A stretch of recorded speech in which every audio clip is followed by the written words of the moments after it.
Hi, folks, and welcome to a very special episode of Aches and Games. Over the next 30 minutes or so, we're going to be running through each of our favourite games of 2024. And don't forget, we'll also be back on Friday, the 3rd of January 2025 for the first episode of a new style Aches and Games Monthly, our monthly catch-up in terms of what we've been doing, playing, etc. That's going to continue to drop first Friday of every month, to be complemented by these episodes, which hopefully are a little bit more timeless. Joining me as always is my co-host and good friend James Hapes. James, I think we both enjoyed this topic last year. I'm looking forward to it. Do you want to run through what today's going to be all about? Yes, why not? Like Giles says, a special episode, so hopefully it'll be useful all year round for anyone who wants to catch back up on it. Basically, this one, it was all about our games of the year. And in terms of games of the year, we're talking about the year 2024. So it does age it a little bit, but it is the year we've just been through anyway. But it's a bit different. So it's not just games that were released in 2024, it's games that we've played in 2024. So rather than the standard modern stuff, it could be some stuff we played that came out years and years ago, but we've just happened to play it this year. So we're going to do a basic top 5 for both of us. The exciting part is it's a secret for both of us, so none of us know who the other person's top 5s are. So it could be 5 identical games, or it could be 10 completely different games. Who knows? That's what makes it so fascinating. And then after those bits, we're also going to then talk about a few honourable mentions that didn't make the top 5, but were really good, and a few other bits and pieces like games we've played most of the year, things we're looking forward to for next year. So lots of fun stuff, hopefully. Giles. Yeah, no, sounds good. Thank you. And I guess, because these are the more rapid-fire episodes, we could probably dive straight into our first choice. Who wants to go first? James, as you take a sip of drink. Do you want to go first? Yeah, as always. Yeah. I just want to, before I start, just to say how smart you look, Giles. You're very nice in your waistcoat and tie. Thank you very much. Well, likewise, yes. Listeners, check out our videos that we're bound to put up a couple of pictures, I'm sure, on socials. We decided to dress for the occasion. It is second annual Aches and Games Games of the Year, so obviously wanted to mark the occasion. And yes, we're dressed up looking like right pillows, but please, we'll do anything for clicks, basically. Yeah, so to celebrate our Games of the Year, we decided to dress up like snooker referees, so all good. I had some difficulties come out of my 5 top games of the year because there's so many good games we played this year, some of which have been our games of the month, some of which we've just played on the side, some of which we paid money for, but very few, and some of which have been on subscription services. So hopefully you recognise a few from the episodes over the past year, because some of them we've talked about at length already. But my first one is... Should have had a fake drum roll, shouldn't we? Plague Tale Requiem, because Plague Tale Requiem was a wonderful game. Probably didn't come out this year, probably came out last year or the year before potentially, but I played it a lot this year. According to my PlayStation end-of-year summary, which they sent me, it's one of my top games that I played this year, and it was awesome. For those of you who haven't played it, which is probably a few of you, it's a follow-up to Plague Tale. Plague Tale itself was the first one, and it was a little bit shorter and a bit less open-worldy. The second one was much longer, a bit more in-depth, lots more fighting and action in the second one, from what I understand, having never played the first one. And the second one was awesome. So, roughly speaking, it followed the story of there's a boy called Hugo who has some kind of special disease called the macula, which means that he can come out in a really veiny face, and he can, when he's getting stressed, make rats appear and then eventually control rats so that they can kill people. So he's kind of chased around the country by people who would rather he wasn't alive, given that he can control rats and bring on the plague to the entire world, which makes sense when you look at it in that way. So in some ways, similar to The Last of Us, the protagonist, bigger sister, has a tough choice to make. She's trying to protect her little brother from all the baddies, even though in reality, it'd probably make a lot more sense if she just let the kid be bumped off, because then the world wouldn't end, if that makes sense. So it's a great game, great graphics, really interesting narrative, voice acting is great, very big on adventure, but also very big on murdering of rats, which is quite exciting. So there's literally rats everywhere, but they don't like daylight, they don't like fires, so any kind of flames that you manage to pop out scares the rats away for a little bit. So there's lots of rat chasing, lots of adventure, lots of sort of stuff on boats, lots of travelling the globe trying to find a place where Hugo thinks he's going to be cured of his disease, but for those who played to the end, it doesn't quite work out as planned for the whole family, and it leaves with a really tough choice towards the end of the game, which the protagonist's older sister has to make. Brilliant game, very much enjoyed it. I know you've played it before, Giles, and I think it's a pretty good example of a great game of the year. Yeah, really good choice. Just apologies to our English teacher, Mr. Kavanagh, who I think you had as well, didn't you? You said there were rats everywhere, James. This was his Literally. pet hate. and along with that. So yeah, Mr. Kavanagh, if you're listening from either place, and we both apologise, I'm sure. Yeah, it was 2022. I was just looking it up while you were talking. So if you're watching on video, that was what I was doing. I wasn't just reading some random thing. So a couple of years ago, but great choice, James. Mine was something. Sorry, James, you were. No, I was going to say. No, I was going to say Mr. Kavanagh criticised us for saying there was something everywhere, but in Plato Requiem, the rats literally were everywhere, so he wouldn't have been able to complain about that one because the rats were kind of everywhere, kind of. As Moving he on. would say in a strong Irish accent, pointing at the sky. Were they there? Were they there? No. Apologies to anyone who is Just Irish or anyone. potentially anyone offended by terrible accents. Yes. Right. Well, my game was also released many years ago. I think probably similar sort of timing, actually. My first game was Ratchet and Clank: A Rift Apart. Which I wondered it might be somewhere in your five. But yeah, that was first real sort of good game I played this year. So I thought it was a good one to kick off on. It's an absolutely stunning game. It's like playing a sort of CGI family movie, but sort of interactive. You are Ratchet, and you are trying to sort of make your way through these interdimensional portals, trying to sort of I think trying to heal these rifts that have been created in space, trying to chase down a baddie, usual stuff. You're accompanied by Clank. You're also playing as Rivet, a new character in some of the sections. Another animal who I should have looked up what they are, but James, you might know with your encyclopedic knowledge. But otherwise, we'll just crack on. They're kind of like little kind of rodenty things, aren't they? Quite nice, quite cute, but not not the sort of thing you should try and freestyle on a podcast. So we'll move on. But yeah, it was a really fun game. Sort of platformer shooter. Really quite impressive use of the technology on the new, or now not very new, next generation consoles, because you sort of jumped between realities through these rifts. And I had a blast, not a deliberate pun, but I just realised I'd just done one. And everything apart from there were some levels where you sort of went into this mainframe as a kind of spidery robot thing, which I thought were a bit of filler. Otherwise, the sort of main gameplay with shooting loads of sort of comical different weapons, lots of humour, and these quite nice little puzzle breaks as well with Clank trying to sort of make your way through these sort of puzzle levels. So really enjoyed it. About 10 hours, I think. Quite nice, quite sort of tightly edited, and sort of made good use of my time, valued my time in and out with a really fun experience. So that was my first game of the year. Yeah, I agree. It was a good one. It was all action, wasn't it? There wasn't much downtime. It was very much go to one place and smash a load of people up, so it was pretty constant. And for people who listened to the episode where we talked about it at length, that was a game where I didn't realise how to change the weapon, so I was playing 2/3 of the game with just the basic blaster and forgot that you could actually change it around a bit, which made it a bit harder and probably meant I took a bit longer than Giles did. It's a great game, though. Really enjoyed it. And interestingly, it wasn't in my top 5. It was in my honourable mentions list. So Interesting. Yeah. 2 unique games so far. So, yeah, happy days.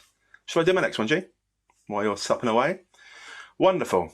So, my next one is, which we've talked about as well, Disco Elysium, because it's very, very different to any other type of game out there. And I won't show how much I enjoy it at first. I read the reviews and they're quite good, but everyone said it's a very different type of game than usual. Sort of limited in action. It's very much a story that you work through. So basically you are a detective in Revachol, which is a place, and unfortunately you had hit some bad times due to some mysterious incident in your life, potentially involving your wife. Who knows? So you kind of hit the bottle and hit the drugs quite hard, and you end up waking up in a hotel in a mysterious place with no one you know, and you've lost all your detective's uniform and equipment and car and badge and gun and warrant and everything else. It's all gone somewhere, and you can't quite work out where you are, who you are, or why you're there. So that's how the game starts, which is always a great premise for the start of a game, I think. So that sets it off nicely. And then you wander downstairs in the bar, you meet another detective who's been sent to work alongside you, probably to look after you and stop you from getting into all sorts of trouble.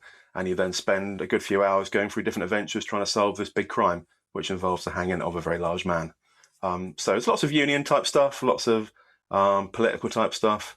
There's lots of really in-depth discussions about politics and race and everything else. So it's quite a fascinating game. Like I said, very limited in action. So if you enjoy doing lots of things and killing lots of stuff, then this is not the game for you. But if you enjoy story-driven narrative stuff that's really interesting, really different, you probably would enjoy it. Interestingly, we said before in our review that there's a kind of different system whereby you can pick up different skills in different areas. So you set your original personality, which enables you to be particularly good at certain types of things, but bad at others. And then throughout the game, you can adapt your style by putting on different items of clothing and reading different books and picking up different skill points to unlock different bits. And that makes different parts of the games easier or harder, depending on what you're wearing and what you're doing. So fascinating game, fascinating concept. I played it for 26 hours, I believe, according to my PlayStation end of year summary. And that was the whole game.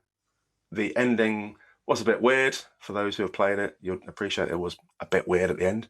Didn't make a massive amount of sense. But then the whole game didn't make a massive amount of sense. You have to sort of suspend your disbelief throughout the entire game because it was all very weird and very odd. But really interesting. Nothing like I've ever played before. Happily recommend it to everyone, unless you really like shooting stuff, because there's not much shooting stuff. And again, Giles, one you've played as well. Yeah, probably not fun for all the family, right? It's quite a sort of mature game in the sense of mature themes, lots of drugs, drink, murder, general swearing, grisliness, people being horrible. But apart from that, yeah, I was really fascinated by it. I played quite a lot of it. I played it on the Switch when I was traveling, and unfortunately, it's just one of those games that I haven't kind of got back to yet, but.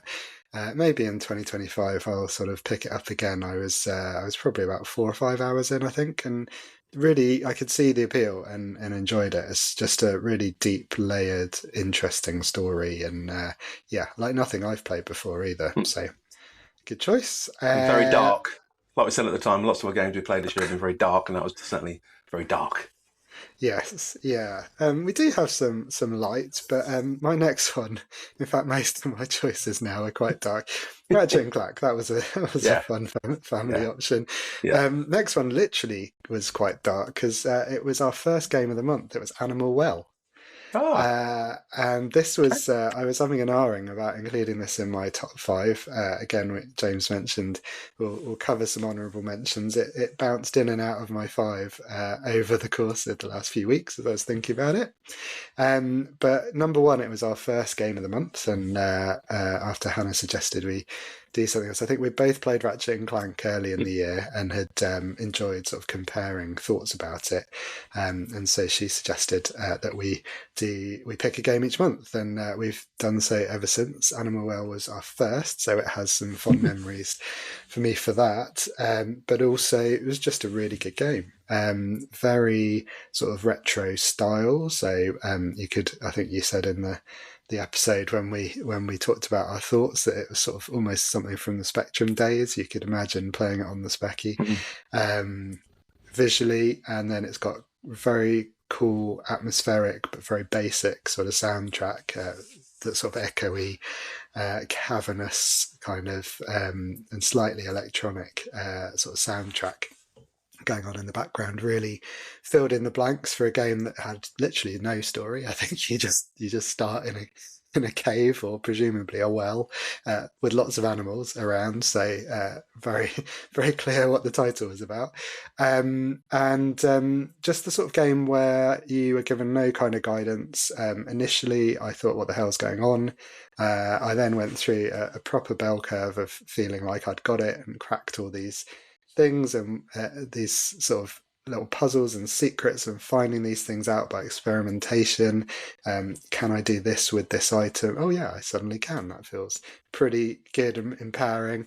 Unfortunately, the only reason it sort of wouldn't end up as my favourite game of the year is that I then went down the other side of that curve at the end when I really couldn't work out what to do, and then it got just frustrating. And I'm not really the sort of person who sort of picks up a guide and kind of makes my way through it. If I can't do it myself, I kind of tend to just move on to something else. So I never quite finished it, which was a shame, because up to what I understand is about sort of 80%, 90% of the way through the bulk of the content. It was really, really fun, and it was in very strong contention, but it just squeaked through. Squawk? I think we've had this before, haven't we? Yeah, it just squeaked through into my top five because yeah, really enjoyed those secrets, those sort of aha moments, and yeah, also nice memories for Game of the Month. James. Yeah, I enjoyed it. It was quite satisfying. Again, very old and very different than everything else. So it's kind of an indie game that's very unique, which is nice. And we should always support indie developers because the games industry is very difficult to get a foothold in and to survive in at all. So the fact that they managed to pull that out of the bag was good. And like we said at the time, graphically awful, sound pretty poor, trailer non-existent. And Giles made a fascinating point at the time in the episode that it was the smallest game space on your hard drive, and the only thing that took up any space at all was the HD image on the loading screen. So yeah, fascinating. Oh, I remembered. we do listen. We do listen to each other. It's amazing, listeners. Yeah. You may also recall this conversation, and if you don't, as we always say, please go back, have a listen. It was a great episode. It really James. was one of the best. So yeah, it wasn't in my top five either. So we're on all completely unique so far. So we've had 4 games and no matches at all, which is fascinating. Will that way. continue? Yeah, exactly. But unlike Giles, I did go back to Animal Well and got quite a long way in it. But then I never quite finished it, so I'll still need to finish it at some stage. But I will finish it this year. It's the last thing I do. If it wasn't for you pesky kids, I would have finished it. Right, number 3, nearly halfway through. How exciting. Which one shall I go for next? Shall I go for Dark, or Dark? Alan Wake. Alan Wake Remastered, in fact. So that was one of the first remastered games I played on the PS5. And I played it in the living room at the time because we were doing various stuff that meant I had it on a big screen in the living room with a PlayStation. Sat on the carpet and really loved it at the time. Again, really odd game in many ways. Still haven't played a sequel, so that's one I'm looking forward to for the coming year. But for this one, basically, you're a bloke called Alan Wake who's a writer, but you've had a period of writer's block. So your other half suggests you go away on holiday together. So you sort of get on a car ferry and go somewhere exciting. And you stay in a nice little cute log cabin next to some water. And then suddenly you hear some screaming in the night and you wander upstairs and your wife has vanished. And that is where the adventure begins. So you sort of spend a lot of time in the game looking for your wife. And you kind of never really find her, unfortunately. So it's a really interesting game. Again, you have some baddies that don't like the light. So one of your biggest weapons is the torch. So you can sort of burn them with your torch and make them run away by shining a torchlight, which if only it was like that in real life would be much simpler. But again, really interesting game. There's lots of TV screens around the game that you look at and it gives you some memories back. Part of the game is you go around picking up scripts, pages from your manuscript for a book that you've never heard of and never written, but you know it's your own book, weirdly. And you kind of piece together these pages to try and work out the adventure you're already going on. So the pages tell you the adventure you're kind of in. So you're kind of in the story that you don't think you've written, but in reality you have actually written. So it's a lot about mental health. There's a lot about sort of psychotic breaks. It's a lot about trying to survive against evil stuff. And it's really, really fascinating. There's some really odd moments in it. And towards the end of the game, it gets really, really odd. But I like odd stuff and I like dark stuff. So my kind of game, really interesting, really enjoyable. Great graphics in the remaster. Again, great storyline and something that I played through start to finish in a few days because I was really into it and really loved it. So that was one of my top 5. Yeah, it has really enjoyed it myself. It's one of the few games I've played start to finish twice. They announced something like that it was going to be leaving. It was on Game Pass, the original, and they announced that it was going to be delisted, I think, and so I spent real actual money to buy it, or I played it before it got delisted as a second time. That was the urgency, because it's quite a short game, and then I've actually spent real money to own it, and then they announced the remaster soon after that, and I should have probably waited for that because that would have been interesting to see it all sort of tidied up. Yeah. Good choice, James. And you mentioned the sequel. I think it's in the Christmas sales at the moment at time of recording. I've been hovering over that button to buy the sequel a few times, but I've resisted so far because obviously got ridiculous number of games I should be playing first. Same with you by the sounds of it? Yeah, far too many, 100 plus in the library that are all really good games that I really need to get around to playing. And I've got some new ones for Christmas as well, which we'll talk about later on at some stage. Nice. Well, that is a good reminder why we're talking about games that we played this year rather than released this year, because I think both of us tend to be a bit behind the times, but we've got some current ones coming through. Yeah. And almost as a actual segue, one of the other games that got released this year that I played this year and made my top five was Still Wakes the Deep. Ah, So another of our games of the month. I've got to admit, I mean, I've been looking forward to this one for a long time, and so I think I chose it for July, August, sometime like that. Game of the month.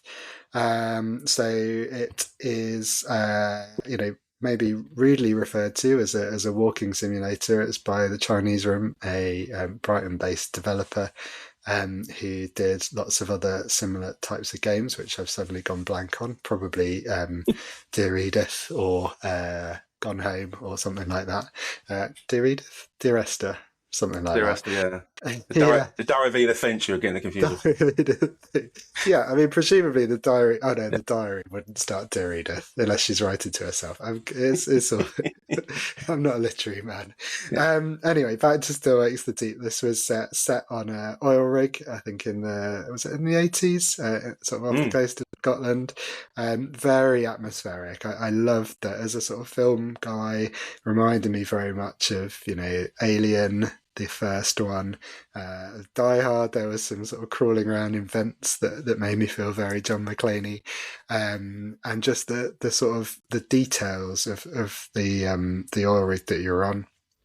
Really made it feel like a place that I have no intention of ever wanting to go to an oil rig, even if the crazy stuff that proceeds to happen in Still Wakes the Deep were not to happen. I'd still not want to go there. But it's a sort of strangely beautiful place. It feels real. And it was, to me, I'm a big fan of that sort of game, especially sort of in between other sort of bigger, more actiony sorts of things. And this to me was almost the pinnacle of that sort of walking simulator style game, because it had a lot more interactivity than some. You were doing a lot of sort of climbing or sort of sneaking along ledges, that sort of thing, some running and jumping. There was a lot to keep you interested in terms of the story. I think the kind of fantastical element, shall we say, of the game, and the sort of hiding from the creatures or beings or whatever they were that sort of infested that oil rig. That was probably one of the weaker parts, I think, in terms of it got a bit repetitive after time. But yeah, just that mood. Again, another short and sweet, in and out. Good story, great characters, lots of swearing, which doesn't act as a plus for me, but certainly added to the authenticity. I'd imagine there's a fair bit of that goes on an oil rig. So I just really enjoyed it, and it was between that and one of my honourable mentions to make the top five, and actually went with this because it met my expectations, which were high, whereas the other one, which I'll talk about in our honourable mentions, came just a little bit short. So Still Wakes the Deep is my number three, or my third choice. Like John said, a very good game. The atmosphere was the best part of it, and like you said, the repetitiveness of the spider-type monsters were the least exciting part, because every monster was pretty much the same, which is a bit dumb. But yeah, the Scottish accents and the acting and the narrative were all awesome and added to the atmosphericity. Yeah, whatever the word is. Yeah, so, yeah, great game, but my fourth choice is another dark one called Little Nightmares 2. It's the only game on my list of five that I haven't actually finished, so I'm still playing through this one. It's really exciting. It's between this and another quite dark game, which is quite similar, which we'll talk about in a bit in the honourable mentions section. I'm sure Giles knows which one it is, because we talked about it at length before. But Little Nightmares 2 is effectively you're a small child in a world, and you're sort of going through almost black and white, isn't it? It's a very dark game. There's not much colour to it. It's quite grim and miserable. And you're sort of going, rather than going left and right, you're going in and out and up and down and backwards and forwards. So it's a bit more interesting as a sort of more than a side-scrolling platformer, like the other game that I didn't include in my top five list. So you get different hats throughout the game. You meet different children throughout the game who can help you out for bits of it. You also meet a lot of children who have sort of turned into having clay heads, and they attack you, give them the chance. And there's some really horrific moments in the game, and there's a horrific character in the school part of it. There's three main levels, number two being the school, and in the school there's a teacher sort of middle-aged female teacher who's got a very long neck. And annoyingly, when she spots you, her neck extends exponentially to chase after you through whatever corridor or hole or bit of vent you're in. And it's quite unnerving looking at her extending head. So you're whacking these clay-headed children around with your hammer or pipe, and then you're being chased by this incredibly long-necked teacher. So it's a bit disturbing. I don't know how it ends yet, and I might not want to know how it ends, depending on how it ends. But it's really dark, really disturbing, really interesting. The level of puzzles is good.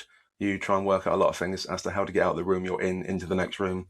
Sometimes it's through vents, sometimes through little hatches, sometimes it's through throwing stuff on the floor, picking up a brain and throwing it at a button, which I thought was quite fascinating in the level I played the other day, which I couldn't work out for a long time.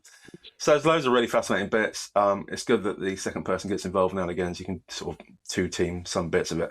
But the whole game is just dark, miserable, and it's pretty much a nightmare of epic proportions. But I'm really enjoying it because I like the kind of thing and I like using my brain a little bit. So good fun. Again, one I know you've played a bit of before. I don't know if you finished it or not, but I think you probably did, knowing you. Yeah, no, I did. I think I might have play tested that one actually. So I might have finished it in Oh. slightly odd play conditions. But yeah, it was like you said, perfect summary. And that, oh God, that long neck teacher woman will now come back into my nightmares. So thank you for reminding me about her. Not just to go back. I mean, we mentioned Mr. Kavanagh at our school. This long neck teacher woman who gives me nightmares wasn't one of our teachers. It was the No. lady that James was referring to in the game. But actually, now I think of it, we probably did have a couple. Anyway, moving on. I'm afraid we're going to keep the terror because my number 4 Mm. is the Dead Space remake, which might Oh, prove controversial, wow. James, because we certainly had some conversations about this when we chose this for Game of the Month for, I guess, October spooky season. Dead Space, it's kind of Resident Evil style survival horror, but set on the Mashura. I've just suddenly realised again I haven't checked the names of these things before the episode, but on a spaceship, a mining ship, and things have all gone terribly wrong. It's fair to say. So you were the main character is a sort of engineer who's kind of come in to work out what the hell's going on. You can use mainly your sort of laser-based main weapon to sort of dismember these horrible xenomorph aliens that are sort of coming at you, usually jumping up from behind, sneaking up, or somehow sort of gurgling from around a corner. And it is genuinely terrifying. I had a few good jump scares during that game. During the first couple of hours, I certainly found it horrifically difficult and got quite annoyed with it and nearly didn't continue or drop down the difficulty, which would have been the sensible thing. So I obviously didn't do that. And then I persevered and actually realised that some of my difficulties were because I wasn't quite playing it right. I hadn't actually noticed some of the resources around the levels, which certainly made things a bit better once I picked up a few more health packs and stuff like that. But it was still bastard hard, basically, for the rest of the game. But it was one of those rare occasions for me, really, where I found the difficulty and the challenge sort of part of the fun. And apart from in those first few hours, and apart from the final boss, who I was not happy with, very nearly broke something in my house or my wrist, over the difficulty was kind of spot on and really gave me that sort of sense of achievement from playing those harder games. So yeah, Dead Space remake, I think, could have done with an editor. I thought it was a bit longer than it should be. I know lots of people see longer games as more value for money. I think I've mentioned I quite like a shorter experience in and out, and Dead Space could have trimmed off a good few hours, actually, I think, and been all the better for it. But I really enjoyed it, and I wouldn't thought I said that after the first few hours when it was really doing my head in. So yeah, Dead Space is my 4th choice. Yeah, really interesting. Again, a really good game. Again, graphically really good. All the modern technology involved, and the storyline was really good, and it's all really good. Quite gory in parts, quite interesting. But yeah, like Giles said, very difficult when you first start getting into it. So you can quite easily be put off after the first few hours of getting not very far at all. When you get into it, it's actually a really good game. Wasn't one of my choices, but again, we've gone for completely different games, which is really interesting. Really But I like interesting, it. isn't it? Let's see Yeah, about our last choices. fascinating. So my last choice was the one I found hardest to make because there's so many good games I've played this year of different types. But I realised that my first four, none of were our games in a month. So I thought I'd better pick one that was one of our games in a month. And again, a bit different than all the rest of the ones. A lot less, well, I would say a lot less dark, but it's dark in a different way. No, it's still actually quite dark, actually. So Call of Duty Black Ops 6 I went for because we played that quite Ah, recently. And I just love the campaign and it was really different than all the previous Call of Duty campaigns. It was very varied. We talked about it just last month, didn't we? So if you want to go back and listen to that one, we talk a lot more about it there. But basically, every different level of the campaign was completely different. So some were like desert-based traditional missions where you go out and blow up SAM's missile launcher sites. Others were a bit different. So it had a zombie level, kind of, where you went into this sort of facility and you shot people and they kind of crept up on you from behind if you weren't looking at them. And that was really interesting. Nothing like I've seen before in a game, although I know Giles relayed it back to something else he'd watched because it was very similar to another game or another film he'd watched. I'm sure I'll mention that Doctor in a Who. minute. Yeah, Doctor Who, that was it. Lovely. So that was fascinating. And then there was this whole weird bit later in the game where you're interrogating a character and you drugged her to separate her two parts of her psyche into different bits. So you had a good part and a sort of an evil part. And they were trying to battle against each other to tell you how to help you or not help you at all. And that was a really weird part that you kind of nip through her brain to look for different parts in her past to understand where her psyches have come from. And yeah, it's just really, really, really odd. But again, really interesting. It kept a good pace. It's always lively. There's always lots of action going on. Difficulty level was just about right. The story was fascinating. And yeah, I again got through that one in a few days, playing it straight through because I really enjoyed it. So we didn't have any other shoot 'em up type games in there, so I thought I'd go for that one because it's a bit different. And I thought it wasn't one that Giles was going to pick, so I thought I might as well stick it on there. Really interesting. And just going back, it was the Ishimura, the ship, wasn't it, in Dead Space? That's the one. Yeah. Yeah, lovely. Memory's one of the first things to go, I'm told. And we also played a bit of multiplayer in Black Ops 6 as well, which we've not done for a long time. So that was a fond memory from 2024 was being really bad at shooting zombies and getting our bums handed to us on the plate by our teammates. Being bad together. Yeah, no, that was a good memory. And funnily enough, yeah, Call of Duty Black Ops was on my honourable mentions list, but it wasn't one of my top five. So we've Okay. actually gone for five completely Yeah, different games, which, fascinating. like you said, really interesting. Well, my last game does have something in common with one of your choices because it's a game that I haven't finished yet. It's also a game of the month. Hmm. Which makes for a fairly easy guess what it is, and a bit of a spoiler for our January episode because one of my top five is Indiana Jones and the Great Circle.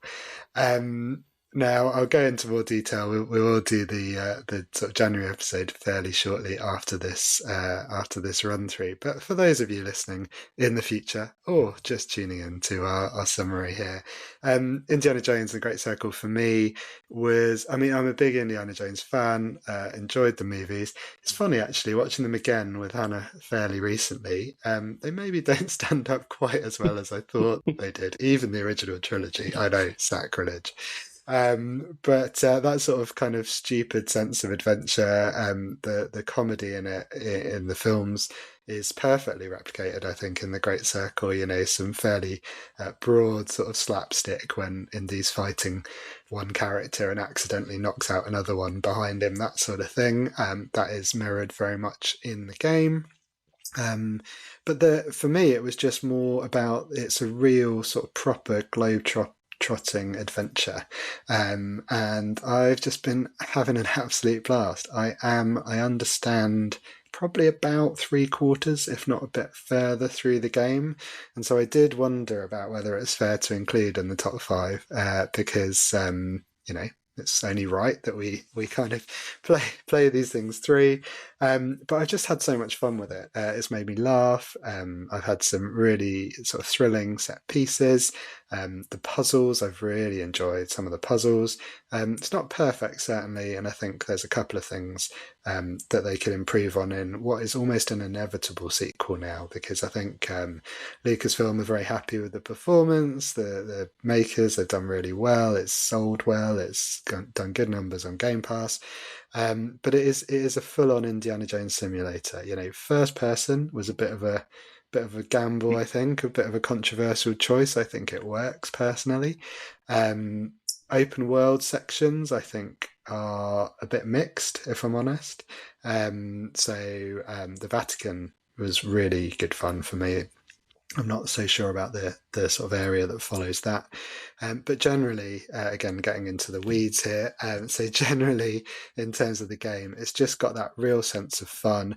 It was perfect for December. I know they missed all the awards sort of season by releasing in December, but it was that sort of Christmas season, stupid, rip-roaring adventure, and I've had an absolute whale of a time with it. It's made me smile from ear to ear. So Indiana Jones and the Great Circle is my final choice. Yeah, it's a proper blockbuster. Yeah, we're a fair way into it. Me and Sarah playing it through together, which is unusual for us, but very nice. It's that kind of game where it's fun to point each other in different directions and have a good time. It's a great game so far, but I've not played enough of it to qualify for Game of the Year for this year. But maybe it will for next year, because obviously I'll be finishing in January. And I'll probably have forgotten about it by next December anyway, due to my onset of old age. But yeah, really good game so far, so not a bad choice at all. But it's fascinating to see that we've got 10 completely different games. Yeah, weird, isn't it? Shall we cover honourable mentions just quickly? Anything from your list you wanted to talk about? No, obviously I was going to say Ratchet and Clank, because that was nearly in my tops, but wasn't. I've got to say Fortnite, because me and Josh will play a load of Fortnite throughout the year, and I've mentioned before, it's a lot better than I thought it was. There's lots of different quest and challenges, and it constantly updates itself every couple of months into a new season, so the characters are always different, the weapons are different, the stories are different. Really enjoying it, and had a really good Winterfest package on there as well, with Snoop Santa, which is good fun. So yeah, been really enjoying Fortnite all through the year. Inside was the other game I was talking about earlier. It's similar in some ways to Little Nightmares 2. It's very dark and you're a small boy going around a bizarre place doing bizarre things, but very much more of a side scroller, that one, rather than in, out, up and down. But again, great game, very much recommended. It's always nice and cheap as well. Got a couple of other little ones. Mad Games Tycoon apparently is a game I've spent most time playing ever, because I played it through a couple of times. The Mad Games Tycoon, for those who don't know, you set up a computer company back in the 70s/80s. So you start off with the Apple and start off with basic machines, although with different names for copyright purposes. And you basically create your gaming empire. So you make computer games and you make consoles and everything else. So it's a kind of game you can just have in the background, do a few tweaks and have a great time with. So I really enjoyed that one. And bizarrely, Supermarket Simulator, which I talked about back in January, February time. It's a game where you run a supermarket, you stack shelves and buy products and sell stuff at the till. And although it's really low level in terms of brain intensity, it's actually really fun. So you can just play it after work, just to wind down a little bit from your day job and just to have a bit of a fun time playing with your shop. So those are my honourable mentions for the year that I've played probably most of. Yourself? Excellent. Yeah, just a couple. So I mentioned Call of Duty Black Ops, echo what you say. In addition, Hellblade 2 was on there. That was the game that I chose Still Wakes the Deep over, which was a tricky one because I loved the first game, Hellblade, and in a way I think Hellblade 2 improves on it. I liked it more than quite a lot of reviewers, I think. But I think I didn't include it in the end in my top 5 just purely because I think my expectations were that it would really sort of step up from the previous game, and in a sense it kind of stepped sideways. Did some things better. It's a stunning game. It's probably the best looking game I've ever played, and the puzzles were fun, and the combat I thought was really interesting. What they did, it was just so different to the first game, but rather than improve on the first, they took some big swings, and I'm not sure they entirely worked. So Hellblade, just for me, was just slightly below where I was hoping it would be, and therefore Still Wakes the Deep was my choice. Otherwise, just group a couple: Golden Idol, The Curse of the Golden Idol, and Mario Wonder, 2 games that I've played with Hannah. Golden Idol we finished and was a really interesting puzzle game, which you're presented with these sort of scenes of someone having just recently died, and you've got to sort of explain away and solve how that happened. There's a sequel out actually. So the first one, Curse of the Golden Idol, I think, or yeah, Curse, I think. was sort of yoldy worldy, certainly going back centuries in terms of the tableau that you're presented with, whereas the new one is, I think, called Rise of the Golden Idol, which is set in the 1970s, which different graphical style and looks really fun. So Golden Idol, we really enjoy playing together, and Mario Wonder we are still playing, so can't really comment on that one. Two more quick ones. Dungeons of Hinterberg, I probably spent almost most time playing this year, and I really enjoyed it, but I think it didn't quite make the list. Go back to a previous episode for that. And Moss, I wanted to call out because it's something I'm playing on Quest VR at the moment. That one I felt that I hadn't played enough of to include in the list, but just the sense of wonder, sense of excitement, the freshness of playing something like that, great game, but in VR, was something that very nearly made my list too. So that was me.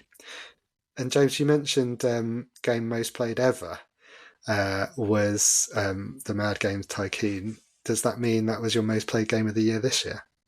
Hard to tell. So obviously I play across different platforms. So I know what my PlayStation most played game were, which was Disco Elysium at 27 hours, followed closely by FIFA 24 and Plague Tale Requiem, both 26 hours. But I played an awful lot of Fortnite this year because Josh has been playing it. So obviously I've not tracked my time on Fortnite, but I was a load of time playing Fortnite. But yeah, on Steam you can also track how long you've spent on a game. But annoyingly with Steam, obviously with PC games, they kind of just play in the background, so you're not actively playing the game the whole time. So allegedly I spent 120 hours playing Supermarket Simulator, which seems like an awful lot of time considering how easy the game is. So I can't imagine I was engaged in it the whole time, but physically it was technically on the whole time. And Mad Games Tycoon 2, 127 hours, but that wasn't all this year because I played it 2 years ago and again this year, so probably 60 hours both times around. So your guess is as good as mine as to which game I play most often. One game I forgot to mention earlier as an honourable mention was Bramble, obviously, because Bramble was awesome. Oh, yeah. I spent loads of time talking about Bramble, didn't I, earlier in the year? It's a sort of a Nordic mythology type game, sort of Hansel and Gretel type, mysterious bits and pieces. Again, really dark. Again, there's a butchery part where you're being hacked at by a rat with a big carving knife. It's a fascinating game. Right. Again, I said at the time it was one of my favourite games, but it didn't quite make the top 5, and I forgot to write it down, but it's just popped into my head. So Bramble, awesome game if you ever get a chance to check it out. One. Yes, when you were talking about Little Nightmares and you said there's another game, I was thinking of Bramble, and then I think I might have played that this year, and again, it just didn't come to mind. So maybe that says something. Interesting. My most played, I think, of the year. I think my most played game of the year was probably Hogwarts Legacy, which I really enjoyed, but didn't make the list. So I think that was one of those ones, to me, another example rather, of games that could be better shorter. So I played it through, I kept with it, but maybe if it was a few hours shorter, it might have actually maybe troubled my list. And then we had a couple of ideas just to finish off. Biggest gaming related surprise of the year. Let's go positive and negative. What surprised you this year, James? Positive surprise is Animal Well, one of your top 5 games, because obviously it was an independent game that just popped out of nowhere and went directly onto a PlayStation basic level, I think, on day one release, which is quite unusual for a PlayStation. So that was nice because it just popped out on there. And yeah, really enjoyed it. It was very different, like we mentioned earlier. So it was a nice surprise. And a game that is kind of no graphically or musically better than it would have been in the 80s, still managed to capture our attention and interest in the 2020s when there's so many much better, in inverted commas, games out there. That one's still really interesting and very different. So I enjoyed that one. So that was my good surprise. And probably my bit disappointing surprise was Harold Halibut. That was one of our games of the month. It sounded awesome when they were talking about it in terms of the stop capture motion play type animation, and that should have been awesome. And in part it was, but the storyline was so slow and the movement was so slow and it just sort of dragged in parts and it wasn't quite as exciting as I expected it to be. I kind of built it up in my head and it wasn't as good as it should have been when it came out. So again, it was a good game. I enjoyed it and no regrets from finishing it. I got through and there's a nice ending and quite emotional, but it just wasn't as exciting as I was hoping it was going to be. What about you? Yeah, I mean, you've actually convinced me on Harold Halibut. I'd forgotten about that. That was a shame. A bit mixed emotions because it had some really good things going for it, Mm. didn't it? Similarly for me, I mentioned Hellblade 2. It's very nearly in my top five, but I'd hyped myself up about that game and really thought it was going to be one for the ages. So that was a bit of a disappointment. Similarly, a game called Plucky Squire, The Plucky Squire, which came to PS Plus a few months ago. I really loved what I'd seen about that game, and yet what I had seen about that game.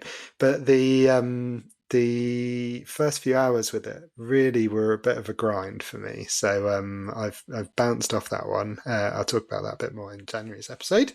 And then, it sounds a bit sort of do-goodery, but I think the thing I had to highlight is the layoffs happening in the industry. It's been a really crappy year for anyone working in video games, or most people, even if they haven't been affected directly, will have seen team members lose their jobs, that sort of thing. And it is, it's an industry that expanded massively during the COVID times, and now is seeing huge numbers of layoffs, which is obviously really terrible for the people affected. But also, you get the sense that these are big corpos wanting to make more money. So, unfortunately, capitalism, boo. But yeah, biggest disappointment is probably the number of people who've lost their job this year. Yeah, fair point. Positive. I mean, it's hard to argue with, isn't it? Sorry to bring me down. Let me finish on some more positives from me. Biggest gaming related surprise for me is how much I am loving playing in VR, having found lots of things to kind of complain and moan about previously. So I'll talk a bit more about that over the coming months, no doubt. Please check out our monthly show for more of that.